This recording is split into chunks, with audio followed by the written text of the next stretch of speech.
Hello दोस्तों, नमस्कार। मैं एसपी बघेल। आज हम लोग जो है भारतीय संविधान के विकास का इतिहास पढ़ेंगे, अर्थात संवैधानिक विकास का इतिहास।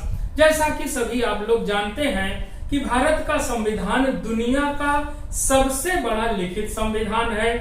यह संविधान जो हम लोगों का है, इसके बारे में कहा जाता है कि यह अंशतः कठोर और अंशतः लचीला है।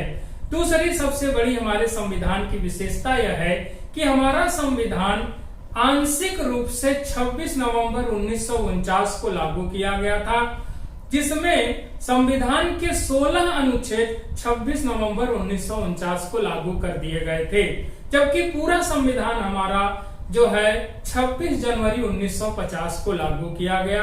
इसका पीछे की कहानी क्या है उसकी भी हम लोग चर्चा आगे करेंगे। तो जो हमारा संविधान है, इस संविधान का जो विकास हुआ वह चरणबद्ध तरीके से हुआ, और ये कैसे हुआ इसी पे आज हम लोग चर्चा करेंगे। तो हम लोग संवैधानिक विकास को दो चरणों में बांट देते हैं। संवैधानिक विकास का एक चरण ब्रिटिश ईस्ट इंडिया कंपनी के अधीन संवैधानिक विकास, और दूसरा ब्रिटेन की महारानी अर्थात क्राउन के अधीन संवैधानिक विकास। ब्रिटिश ईस्ट इंडिया कंपनी के तहत जो है 1773 का रेगुलेटिंग एक्ट आता है, और फिर 1773 के बाद 20 वर्ष बाद आता है 1793 का एक्ट। फिर आता है आपका जो है चार्टर एक्ट 1813 का, फिर आता है आपका चार्टर एक्ट 1833 का, फिर आता है आपका चार्टर एक्ट 1853 का। तो देखिए, ये जो चार्टर एक्ट है इसको राज आदेश कहा जाता था, या राजा का आदेश कहा जाता था, या आदेश पत्र इनको कहा जाता था। तो ये जो चार्टर एक्ट आए, इनमें आप अगर देखेंगे तो 20-20 वर्ष का अंतराल है। यानी ब्रिटेन की संसद जो है ईस्ट इंडिया कंपनी को भारत में व्यापार करने के लिए, भारत में शासन करने के लिए प्रत्येक 20 वर्ष के लिए एक जो है राज आदेश पारित करती थी। अगर आप देखें तो 1773 के बाद भी इसमें 3 बार 1773 के रेगुलेटिंग एक्ट में संशोधन किए गए, जिसमें एक आपका आता है 1781 का सेटलमेंट एक्ट, दूसरा आता है 1784 का पिट्स इंडिया एक्ट, और फिर तीसरा आता है 1786 का जो है एक्ट। तो इन पर हम लोग चर्चा करेंगे। फिर इसके बाद दूसरे पार्ट में हम लोग अध्ययन करेंगे कि महारानी के अधीन संवैधानिक विकास या ब्रिटिश क्राउन के अधीन संवैधानिक विकास। तो जो ब्रिटिश क्राउन के अधीन जो संवैधानिक विकास आते हैं उसमें मुख्य रूप से हम लोग पढ़ेंगे 1858 का अधिनियम, 1861 का अधिनियम, फिर हम लोग पढ़ेंगे 1861 के बाद 1892 का अधिनियम, फिर इसके बाद आता है आपका 1909, 1919, 1935, फिर इसके बाद क्रिप्स मिशन जो है, फिर इसके बाद आपका आता है माउंटबेटन योजना, फिर आता है भारतीय स्वतंत्रता अधिनियम 1947। तो इस पार्ट को पर हम लोग बाद में वीडियो बनाएंगे क्राउन के अधीन संवैधानिक विकास में। अब हम लोग आते हैं भारत में संवैधानिक विकास। तो संवैधानिक विकास के पहले एक शब्द आपके दिमाग में आता है कि संविधान की परिभाषा क्या होती है। कोई आपसे पूछ ले कि संविधान की परिभाषा आप सरल शब्दों में या एक वाक्य में बताइए, तो या इंटरव्यू में भी आईएएस पीसीएस में पूछ लेता है, किसी भी सब्जेक्ट की परिभाषा पूछ लेता है, तो आपकी रटी रटाई नहीं होनी चाहिए, आपका एक व्यवहारिक ज्ञान होना चाहिए। तो और वो व्यवहारिक ज्ञान शब्द के अर्थ के आधार पर और शब्द के भावार्थ के आधार पर होना चाहिए। जो हमारा संविधान है वो दो शब्दों से मिलकर बना है, एक है सम और दूसरा है विधान। सम का अर्थ होता है समान या एक रूप, और विधान का अर्थ होता है नियम या कानून। तो जो हमारा संविधान है वह नियमों और कानूनों का एक दस्तावेज है, एक ऐसे नियम या ऐसे कानून जो देश के नागरिकों के लिए या एक ऐसा नियम कानून जो देश के व्यक्तियों के लिए है। व्यक्तियों में हमारे नागरिक भी आते हैं, हमारे जो है गैर नागरिक भी आते हैं, हमारी जो है विधिक संस्थाएं भी आती हैं। तो ये व्यक्ति जब आप पढ़ेंगे, आईपीसी पढ़ेंगे या संविधान पढ़ेंगे, तो जो व्यक्ति शब्द है बहुत व्यापक है। तो यहाँ व्यक्ति से आप समझ लीजिए कि वो नागरिक भी है, गैर नागरिक है और विधिक व्यक्ति है, यानी कानूनी व्यक्ति भी है। तो संविधान सम का अर्थ हुआ समान और विधि या विधान का अर्थ हुआ नियम या कानून। तो ऐसे नियमों और कानूनों का दस्तावेज जो सभी व्यक्तियों के लिए समान हो, इसीलिए कहा गया है कि जो हमारा संविधान है वो सब पर जो है एक समान दृष्टि रखता है। इसीलिए आप जब संविधान का अनुच्छेद 14 पढ़ेंगे तो वहां स्पष्ट लिखा है 2 शब्द, एक शब्द आता है विधि के समक्ष समता और दूसरा शब्द आता है विधियों का समान संरक्षण। विधि के समक्ष समता हमारा ब्रिटिश का संविधान से लिया गया है, विधियों के समान संरक्षण की बात हमारा यूएसए के संविधान से लिया गया है। इसमें मूलभूत गहराई से आप जाएंगे तो काफी अंतर भी है, लेकिन आप सामान्य रूप से समझें, चाहे देश का एक खास आदमी हो चाहे देश का एक आम आदमी हो, सभी के लिए हमारा संविधान एक समान व्यवस्था करता है। तो ये जो संवैधानिक विकास हुआ उसका विकास की शुरुआत होती है हमारे यहाँ ईस्ट इंडिया कंपनी की स्थापना से। अब हम लोग आते हैं east India company. East India company की स्थापना 1599 में ही हो गई थी, लेकिन ईस्ट इंडिया कंपनी को मान्यता प्राप्त होती है 31 दिसंबर सन 1600 ईस्वी में। 31 दिसंबर सन 1600 ईस्वी में ब्रिटेन की महारानी एलिजाबेथ प्रथम ने जो है ईस्ट इंडिया कंपनी को वैधानिक दर्जा दे दिया और साथ ही यह अधिकार दिया कि यह कंपनी ईस्ट इंडिया में जाकर के 15 वर्षों तक व्यापार कर सकती है, यानी पूर्व के देशों के साथ व्यापार कर सकती है। तो अब यहां से ध्यान से एक शब्द और समझ लीजिए, ईस्ट इंडिया का मतलब आप समझिए। देखिए, जो रोमवासी थे वो सिंधु नदी को अंग्रेजी में इंडस नदी कहते थे। तो इंडस नदी यानी सिंधु नदी के पूरब में जो हमारा भारत पाकिस्तान से होकर सिंधु नदी जा रही है, उसको आप मैप में देखेंगे भारत के, तो ईस्ट इंडिया का मतलब पूर्व के वो देश जो इंडस नदी यानी सिंधु नदी के पूरब में स्थित है। सिंधु नदी के पूरब में कौन कौन से देश हैं? भारत है, नेपाल है, भूटान है, चीन है, श्रीलंका है, म्यांमार है, इंडोनेशिया, ये जितने देश हैं इन सभी देशों को ईस्ट इंडिया कहा जाएगा। तो ईस्ट इंडिया, इसीलिए जितनी यूरोप की कंपनी आई सबने अपना नाम ईस्ट इंडिया कंपनी, फ्रांसीसी east India company, British east India company, Dutch east India company, उसकी चर्चा हम लोग बाद में करेंगे दूसरे टॉपिक पे। तो सिंधु नदी के पूर्व में जितने देश थे सभी को ईस्ट इंडिया कहा गया।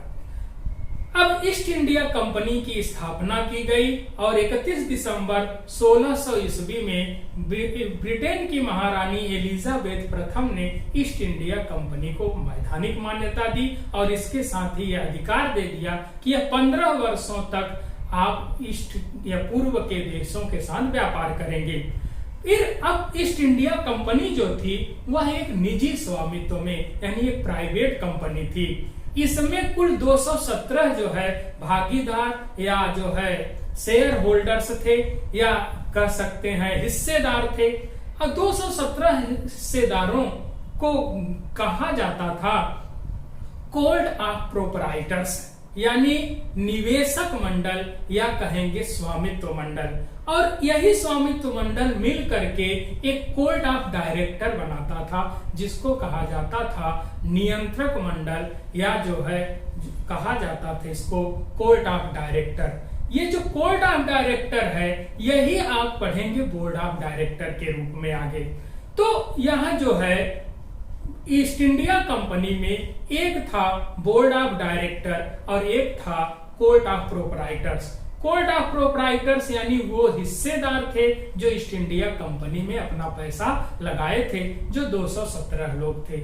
यही लोग मिल करके एक कोर्ट ऑफ डायरेक्टर चुनते थे, जिसमें एक डायरेक्टर, एक डिप्टी डायरेक्टर और 24 लोग होते थे। अब इन लोगों का काम यह था कि वहां से राज्य आदेश लेकर के अपना पूर्व के देशों के साथ व्यापार करेंगे, मसाले का व्यापार करेंगे, चाय का व्यापार करेंगे, जो है नील का व्यापार करेंगे, अफीम का व्यापार करेंगे, गांजा का व्यापार करेंगे। तो ये व्यापार करने के लिए आए यहाँ पर। फिर समय जैसे जैसे लोग यहाँ व्यापार करते गए, वैसे वैसे ये लोग अपना व्यापार के साथ साथ अपना राजनीतिक विस्तार भी करते गए। अब आप समझिए कि एक कहानी हम लोग ग्रेजुएशन में पढ़े थे, उस कहानी का नाम था मुगलों ने सल्तनत बख्श दी। जब औरंगजेब का पतन होता है 1707 में, उसके बाद कोई केंद्रीय सत्ता देश में नहीं थी और उसका लाभ उठाकर यूरोप के व्यापारी अपना जो है राजनैतिक प्रभाव भारत में जमाने लगे।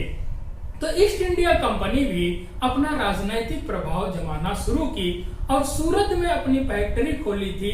लेकिन जो है इसने जो मुख्य जो है शहर थे, मुंबई था, मद्रास था, बंगाल, कलकत्ता था, यहाँ पर अपनी व्यापारिक कोठियां बना लिए थे। तो कलकत्ता में ये लोग फोर्ट विलियम की स्थापना किए थे और फोर्ट विलियम के अंदर ही अपना व्यापारिक कार्य भी करते थे और राजनैतिक रूप से अपने को स्थापित करने के लिए हथियारों का भी अपना कारोबार करते थे। और क्या करते थे ये, यहाँ के एक राजा को दूसरे राजा से लड़ा करके उस राजा को अपना सैन्य मदद देते थे, हथियारों का मदद देते थे। फिर जीतने के बाद उनसे अपने पक्ष में व्यापारिक नियम और कानून बनवा लेते थे। ऐसा करते करते करते आप आ जाएंगे जो है बंगाल में। बंगाल में आप जानते ही हैं, इतिहास पढ़े ही हैं कि एक युद्ध होता है 1757 में, प्लासी का युद्ध 23 जून को, और फिर 22 अक्टूबर 1764 को होता है बक्सर का युद्ध। इन दोनों युद्धों के बाद जो है बंगाल पर ये लोग अपना राजनैतिक जो है सत्ता स्थापित कर लेते हैं। अब जब राजनैतिक सत्ता स्थापित कर लेते हैं, तब ऐसी स्थिति में ईस्ट इंडिया कंपनी पर अपना प्रभाव जमाने के लिए ब्रिटेन में उस समय जो है वहां पर लॉर्ड नॉर्थ और फॉक्स की गठबंधन की सरकार थी। लॉर्ड नॉर्थ वहां के प्रधानमंत्री थे, तो उन्होंने एक सीक्रेट कमेटी बनाई, यानी गुप्त समिति बनाई, और उस गुप्त समिति के सिफारिश पर ही 1773 का रेगुलेटिंग एक्ट पारित हुआ।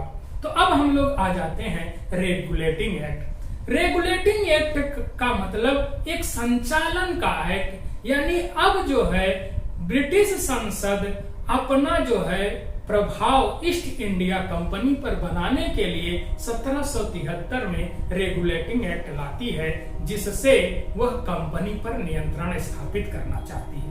कंपनी के पर नियंत्रण लाने के लिए उसने जो है इसमें रेगुलेटिंग एक्ट में पहला काम यह किया कि जो बंगाल था, बंगाल का जो गवर्नर था, उस गवर्नर का नाम दे दिया गवर्नर जनरल।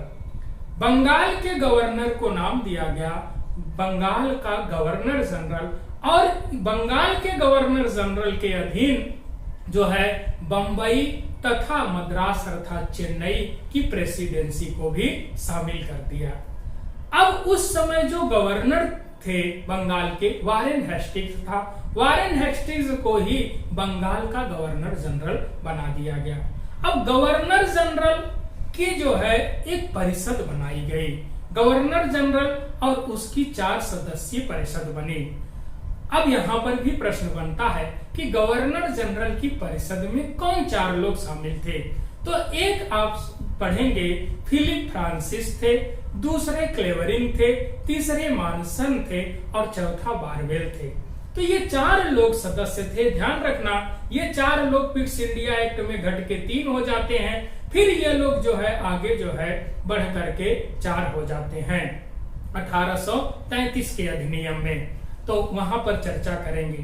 तो यहाँ पर गवर्नर जनरल की 4 सदस्यीय परिषद बनाई गई और उसे जो है अधिकार दिया गया। अब दूसरा इन्होंने काम किया कि 1774 में कलकत्ता में ही फोर्ट विलियम के अंदर एक सुप्रीम कोर्ट की स्थापना की। इस सुप्रीम कोर्ट की स्थापना करके एक मुख्य जो है न्यायाधीश और 3 अन्य न्यायाधीश बनाए गए। तो जो सुप्रीम कोर्ट बनाया गया कलकत्ता के में फोर्ट विलियम के अंदर, उसके जो है पहले मुख्य न्यायाधीश बनाए गए सर एलिजा इम्पे, और 3 जो अन्य थे उसमें थे एक चेम्बर्स और एक लिमेस्टर और तीसरे थे हाइड। ये तीनों के नाम भी याद रखिएगा, वहां 4 नाम उसको भी याद रखिएगा। अब थोड़ा सा परीक्षा का पैटर्न कठिन हो रहा है, इसलिए आप उसके हिसाब से तैयार रहिएगा। फिर जो सुप्रीम कोर्ट स्थापित किया गया, उस सुप्रीम कोर्ट को कहा गया जो है यह एक अभिलेख न्यायालय है। अभिलेख न्यायालय का मतलब यह है कि जो भी यह डिसीजन देगा उस डिसीजन के आधार पर अधीनस्थ न्यायालय अपने यहाँ मुकदमों की सुनवाई करके डिसीजन दे सकते हैं। रेगुलेटिंग एक्ट में एक और बड़ा काम किया गया और कहा गया कि जो कंपनी के व्यापारी हैं वो निजी व्यापार नहीं कर सकते हैं। अर्थात अब कंपनी के व्यापारी अपने लिए पर्सनल कोई बिजनेस करना चाहते हैं तो उन्हें इसके लिए लाइसेंस लेना पड़ेगा। साथ ही कंपनी के कर्मचारियों के लिए एक काम और प्रतिबंधित कर दिया गया कि वो न तो भारतीयों से कोई उपहार लेंगे और न ही रिश्वत लेंगे। तो इस तरह से रेगुलेटिंग एक्ट जो बना, वह रेगुलेटिंग एक्ट बनाने का मुख्य उद्देश्य ब्रिटिश संसद द्वारा कंपनी के अधिकारों और कार्यों पर नियंत्रण स्थापित करना था। लेकिन इसमें कुछ कमियां रह गई थी।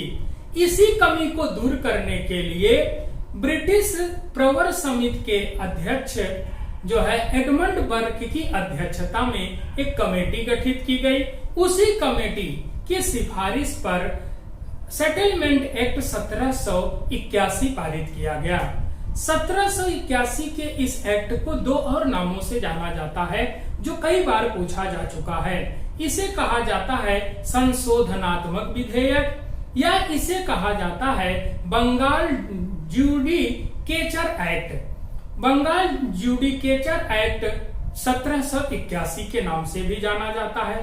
इस जो है एक्ट के माध्यम से जो कलकत्ता की सरकार थी, यानी फोर्ट विलियम की सरकार थी, उसके अधीन बंगाल, बिहार तथा उड़ीसा के तहत कानून बनाने का भी अधिकार दे दिया गया। यानी एक्ट ऑफ सेटलमेंट के तहत अब कलकत्ता की सरकार जो है बंगाल, बिहार तथा उड़ीसा के लिए भी कानून या विधि का निर्माण कर सकती थी।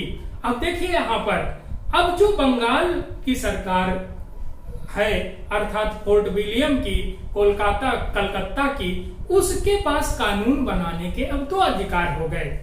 पहला अधिकार उसके तहत आया 1773 के रेगुलेटिंग एक्ट। 1773 के रेगुलेटिंग एक्ट के तहत वह बंगाल के लिए भी कानून बना सकता था और एक्ट ऑफ सेटलमेंट के तहत वह बंगाल, बिहार तथा उड़ीसा के लिए कानून बना सकता था। एक काम और किया गया, गवर्नर जनरल इन काउंसिल, यानी गवर्नर जनरल की काउंसिल को, जिसमें 4 सदस्य हुआ करते थे, उन्हें जो है सर्वोच्च न्यायालय की अधिकारिता से मुक्त कर दिया गया। सर्वोच्च न्यायालय की अधिकारिता से मुक्त करने का तात्पर्य यह है कि अब बंगाल का गवर्नर जनरल जो है जो भी नियम और कानून बनाएगा, वह नियम कानून उसको जो है वैधानिक मान्यता के लिए कलकत्ता सर्वोच्च न्यायालय के पास भेजने की जरूरत नहीं पड़ेगी। अब दूसरा आता है पिट्स इंडिया एक्ट 1784। तो कि पिट्स इंडिया एक्ट तक, यानी 1784 तक ब्रिटेन में गठबंधन की सरकार थी 2 लोगों की, एक लॉर्ड नॉर्थ और एक लॉर्ड फॉक्स की। इन दोनों ने मिलकर के गठबंधन की सरकार बनाई थी और इन लोगों ने 1783 में डंडास अधिनियम और फॉक्स भारतीय अधिनियम को लाने की कोशिश किए और जो है ब्रिटिश की हाउस ऑफ कॉमन में इस अधिनियम को तो पास कर दिया गया, डंडास अधिनियम को और फाक्स के भारत संबंधित विधेयक को। किंतु जब यह दूसरे सदन में गया, हाउस ऑफ लॉर्ड में, तब वहां पर ये दोनों इनके नियम पास नहीं हो पाए, जिसके कारण इन लोगों को अविश्वास प्रस्ताव के कारण इनकी सरकार गिर गई और फिर वहां पर प्रधानमंत्री बनते हैं विलियम पिट्स। विलियम पिट्स जब ब्रिटेन के प्रधानमंत्री बनते हैं तब 1784 में उन्होंने एक जो है एक्ट बनाया जिसको कहा गया पिट्स इंडिया एक्ट 1784। इस एक्ट की सबसे बड़ी विशेषता यह मानी जाती है कि इसमें सबसे जो बड़ा कार्य किया गया वह कार्य यह था कि इसमें एक नए बोर्ड का गठन किया गया। अब नए बोर्ड के गठन कर देने से यहाँ पर दो बोर्ड हो गए। एक पहले से जो चला आ रहा था जिसको कहा जाता था बोर्ड ऑफ डायरेक्टर्स, और दूसरा जो गठित किया गया उसे कहा गया board of control. Board of directors सभी कार्य देखता था, लेकिन जब पिट्स इंडिया एक्ट आया तो उसमें बोर्ड ऑफ डायरेक्टर को सिर्फ एक कार्य दिया गया और कहा गया कि जो बोर्ड ऑफ डायरेक्टर है अब सिर्फ और सिर्फ कंपनी के व्यापारिक हितों और कार्यों की देखरेख करेगा। और बोर्ड ऑफ कंट्रोल जो बनाया गया वह बोर्ड ऑफ कंट्रोल का काम यह है कि यह मुख्य रूप से अब सैन्य, असैन्य तथा राजस्व से संबंधित कार्यों की देखरेख करेगा। यानी यहीं पर कार्यों का बंटवारा हो गया। जब कार्यों का बंटवारा दो लोगों में हुआ तो इसी को कहा गया द्वैध शासन। तो पिट्स इंडिया एक्ट में बोर्ड ऑफ डायरेक्टर में आपको बताए हैं पहले से ही चला आ रहा है, और बोर्ड ऑफ कंट्रोल का गठन ब्रिटेन में किया जाता है। यह 6 सदस्यीय होता था। बोर्ड ऑफ कंट्रोल में 6 सदस्य होते थे जो ब्रिटिश संसद के, जो ब्रिटिश मंत्रिमंडल के ही सदस्य होते थे। यानी उनकी जो ब्रिटिश मंत्रिमंडल था उसी में 6 सदस्यों को मिला करके एक जो है बोर्ड बनाया गया जिसको कहा गया बोर्ड ऑफ कंट्रोल। इस 6 सदस्य में एक ब्रिटेन का अर्थमंत्री होता था, एक जो है राज्य सचिव होता था और 4 अन्य लोग होते थे, जिसमें एक मुख्य रूप से महारानी का भी प्रतिनिधि शामिल होता था। तो बोर्ड ऑफ डायरेक्टर और एक बोर्ड ऑफ कंट्रोल।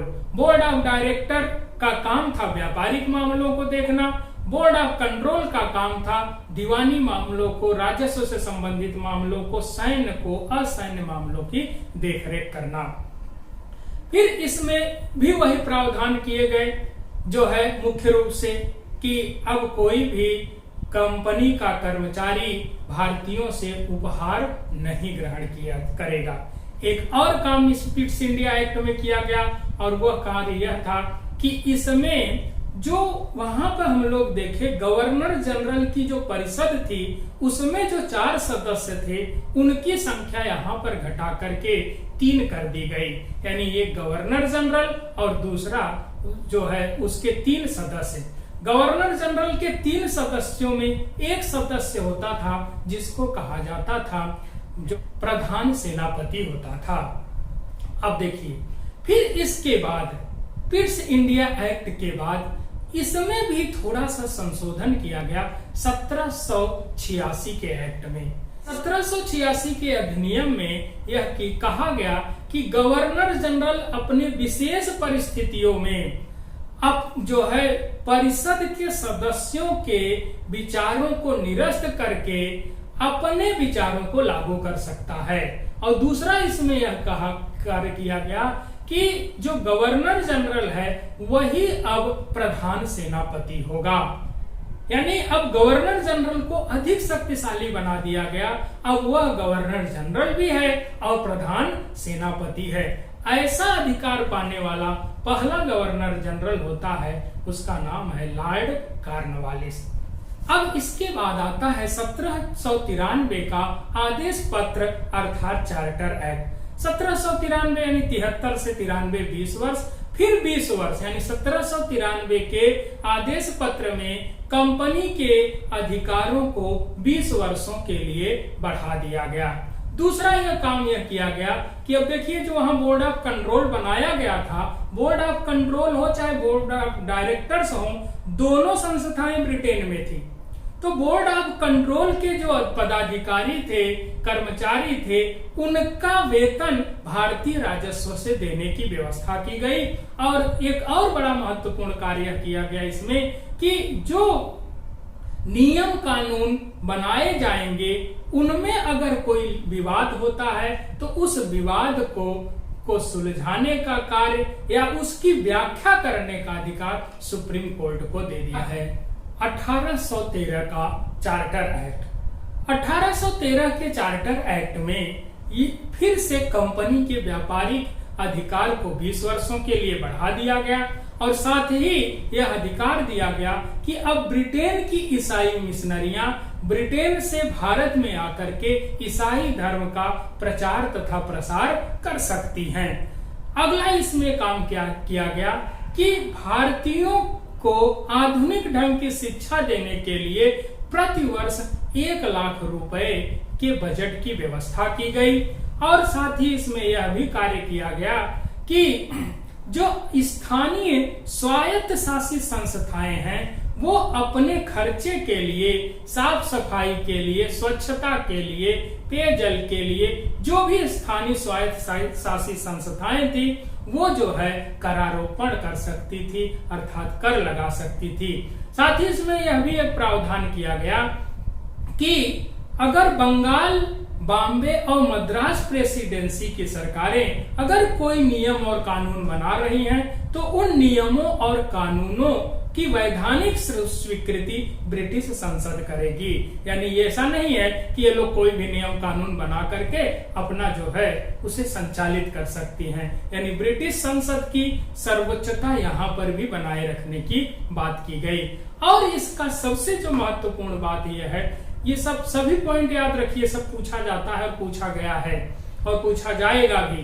तो यहाँ पर ब्रिटिश संसद में एक काम और किया गया और वो ये था कि ईस्ट इंडिया कंपनी के व्यापारिक एकाधिकार को समाप्त कर दिया गया। देखिए, एकाधिकार का मतलब जब किसी क्षेत्र में किसी एक व्यक्ति का पूरा अधिकार होगा तो उसे एकाधिकारी कहा जाएगा। जैसे मान लीजिए कि भारत में रेल चल रही है तो रेल सिर्फ एक ही चल रही है, वह है भारतीय रेल। तो कहा जाएगा रेल पर किसका अधिकार है, तो भारत सरकार का। एक कैसा अधिकार है, तो आप कहेंगे एकाधिकार है। अब जैसे रेल का निजीकरण कर दिया जाएगा तो और भी लोग रेल चलाने लगेंगे, अडानी, अंबानी, टाटा, बिरला जब रेल चलाने लगेंगे तो कहा जाएगा कि भारतीय रेल का एकाधिकार खत्म कर दिया गया। तो ऐसे ही ब्रिटिश संसद में 1813 में ये अधिनियम के माध्यम से व्यवस्था की गई कि ईस्ट इंडिया कंपनी का व्यापारिक एकाधिकार समाप्त कर दिया जाए। अब यहाँ पर 2 जगह यही प्रश्न बनते हैं, 1813 के भी अधिनियम में, 1833 के भी अधिनियम में। लेकिन आप इस बात को अच्छे से समझ लें, अगर प्रश्न पूछता है ईस्ट इंडिया कंपनी का व्यापारिक एकाधिकार किस अधिनियम से समाप्त किया गया, तो आप जवाब देंगे 1833 के अधिनियम से। 1813 के अधिनियम में व्यापारिक एकाधिकार समाप्त हुआ, लेकिन पूर्ण रूप से नहीं बल्कि आंशिक रूप से समाप्त हुआ। आंशिक रूप से यानी 2 मामलों में ईस्ट इंडिया कंपनी का एकाधिकार बना ही हुआ था। पहला मामला था भारत में जो चाय का व्यापार हो रहा है उस चाय का अकेले व्यापार सिर्फ और सिर्फ ईस्ट इंडिया कंपनी करेगी और कोई कंपनी न चाय के बागान लगाएगी, न चाय को खरीदेगी, न चाय को बेचेगी। सिर्फ और सिर्फ ब्रिटेन की एक कंपनी चाय का व्यापार करेगी, उसका नाम ईस्ट इंडिया कंपनी, और कोई ब्रिटेन की कंपनी आके चाय का व्यापार नहीं कर सकती। दूसरा एकाधिकार उसका बना हुआ था चाय के अलावा चीन के साथ। आप चीनी मत समझ लीजिएगा, बहुत से बच्चे चाय और चीनी समझ लेते हैं। तो दूसरा एकाधिकार ईस्ट इंडिया कंपनी का बना हुआ था वो था चीन के साथ। यानी चीन के साथ जो भी व्यापार होगा उस पूरे व्यापार को सिर्फ और सिर्फ ईस्ट इंडिया कंपनी करेगी और कोई ब्रिटेन की दूसरी कंपनी चीन के साथ व्यापार नहीं करेगी। तो ध्यान रहे 1813 के अधिनियम में कंपनी ईस्ट इंडिया कंपनी का आंशिक एकाधिकार समाप्त किया गया था। लेकिन 1833 में पूर्णतया जो है एकाधिकार को समाप्त कर दिया गया। अब यहाँ पर एक और प्रश्न बनता है, 1813 के अधिनियम में यह व्यवस्था की गई, ब्रिटेन का कोई भी व्यक्ति भारत में आ सकता है, बस सकता है, निवास कर सकता है, व्यापार कर सकता है।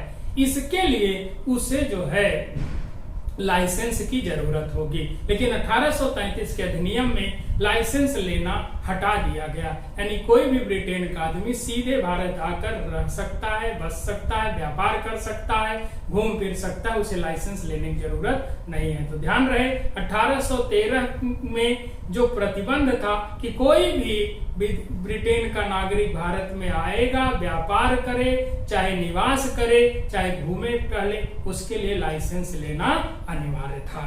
अब इसके बाद आता है 1833 का अधिनियम। 1833 के अधिनियम में फिर से ब्रिटिश ईस्ट इंडिया कंपनी के अधिकार को 20 वर्षों के लिए बढ़ा दिया गया। दूसरा इसमें यह काम किया गया कि इसमें जो है जो बंगाल का गवर्नर जनरल होता था, अब उसका नाम बदल करके रख दिया गया भारत का गवर्नर जनरल। तो यहाँ पर 1828 से 1835 तक विलियम बेंटिक जो है गवर्नर थे, बंगाल के गवर्नर जनरल थे, उनको जो है भारत का गवर्नर जनरल बना दिया गया।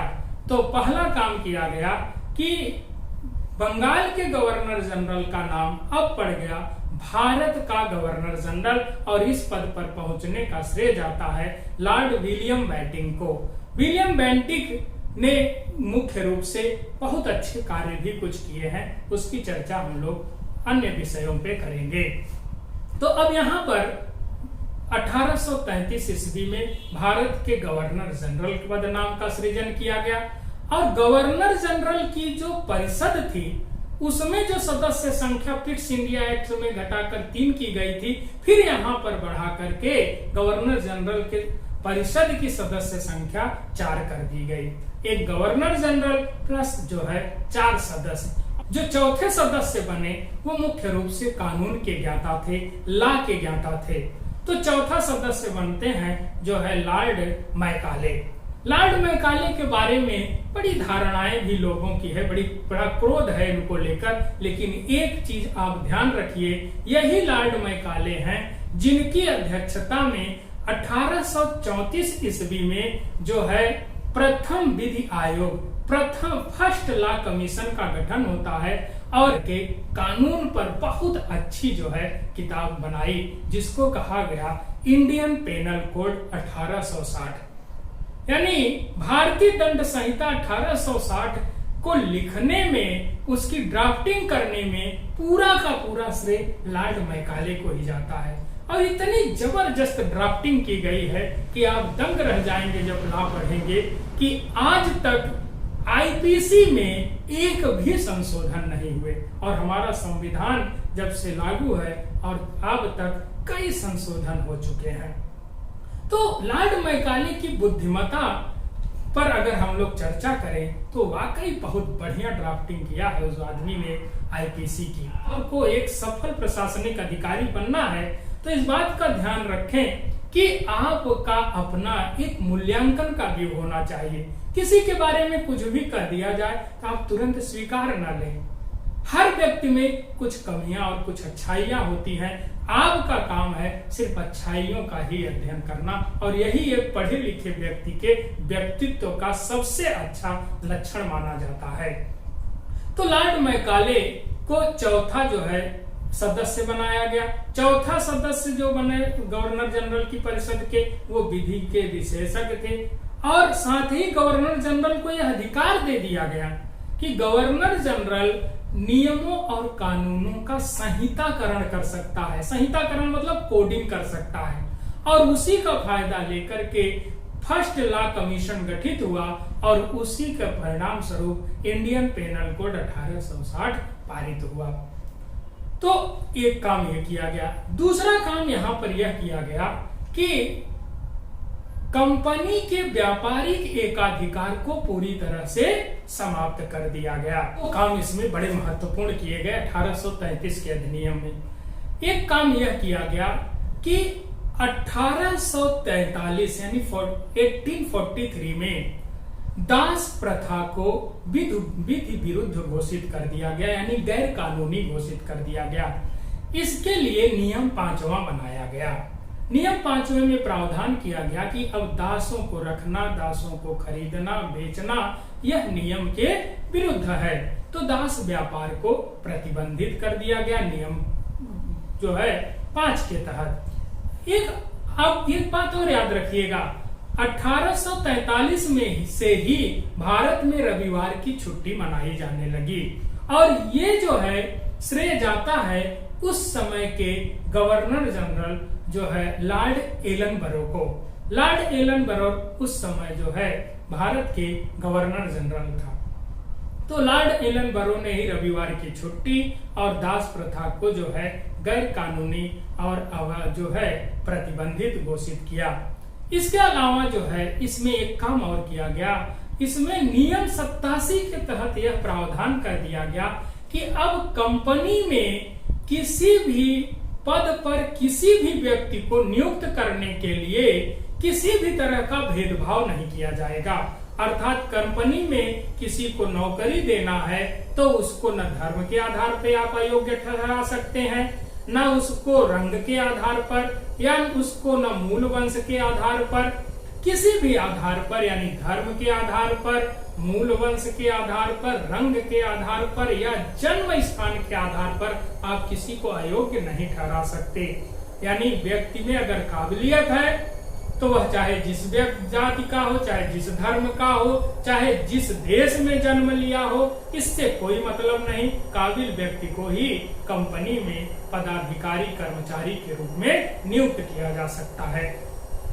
अब हम लोग आते हैं 1853 के अधिनियम में। देखिए, जब 1853 का अधिनियम आया उसी समय यहाँ पर एक बहुत ही जो है क्रूर जो है गवर्नर जनरल आता है, जिसका नाम है लॉर्ड डलहौजी। लॉर्ड डलहौजी की हड़प नीति से देश के रजवाड़ों में बहुत हड़कंप मच गया था, बड़ा आक्रोश हो गया था, बहुत ही घृणा पैदा हो गई थी। और होती भी क्यों नहीं, क्योंकि इसने डॉक्ट्रिन ऑफ लैप्स के माध्यम से सभी रजवाड़ों को ब्रिटिश जो है क्षेत्र में, ब्रिटिश उपनिवेश में मिला रहा था। किसी पे कुशासन का आरोप लगा देता था, किसी पर जो है वंश न होने का आरोप लगा करके मिला लेता था। साम दाम दंड भेद की नीति अपना करके जो है जितने भी रजवाड़े थे उन्हें अपने ब्रिटिश उपनिवेश में शामिल कर लेता था। तो ऐसे में भारतीय प्रतिनिधि जो उस समय थे वो ब्रिटिश संसद को पत्र लिखा करते थे और जो है इसके खिलाफ जो है कार्रवाई के लिए मांग करते थे। लेकिन उतना प्रभावी था कि नहीं था यह इतिहास का विषय है। लेकिन ब्रिटिश संसद ने संज्ञान लिया और संज्ञान लेकर के जो है 1853 का एक्ट लाया।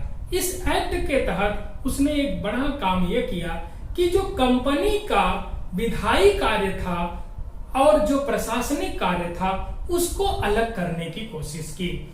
विधायी और प्रशासनिक कार्य करने के लिए अलग करने के लिए इसने 12 सदस्यीय विधान परिषद का गठन किया, जिसमें विभिन्न क्षेत्रों और विभिन्न जो है प्रदेशों के प्रतिनिधियों को शामिल करने की बात की गई।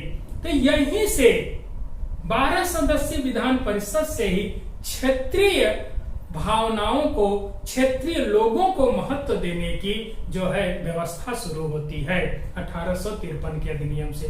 दूसरा इसमें काम यह किया गया कि इसमें जो विधि सदस्य था, गवर्नर जनरल की परिषद में चौथा सदस्य विधि सदस्य था या कानून का ज्ञाता सदस्य था, उस सदस्य को गवर्नर जनरल की परिषद का स्थायी सदस्य यानी पूर्णकालिक सदस्य बना दिया गया। इसके बाद जो है अब आया इसमें 2 काम और किए गए।